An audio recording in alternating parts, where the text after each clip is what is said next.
To disassemble DualShock 4, you'll need PH0 screwdriver and plastic spudger. Remove screws from the bottom of gamepad. In description of this video you can find links to new gamepad battery and disassembly tools.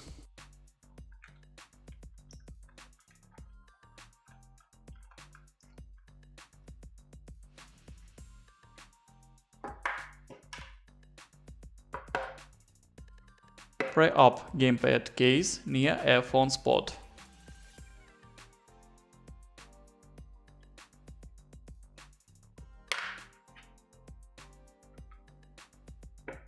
Next, you'll need to pry up the case near left and right triggers.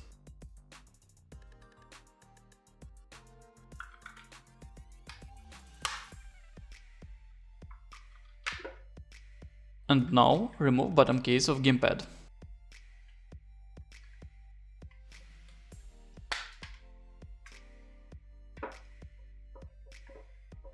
While removing bottom case, you'll need to remove backlight FFC cable. Now battery can be disconnected and replaced.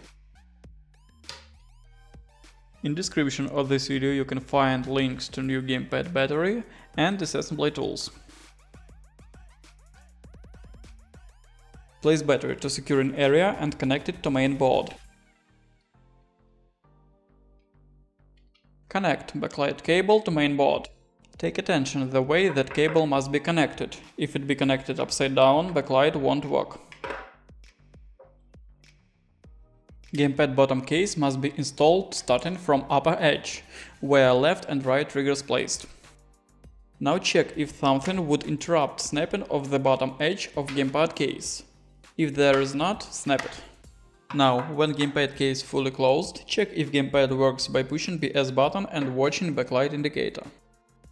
If it's alright, secure case by tightening screws.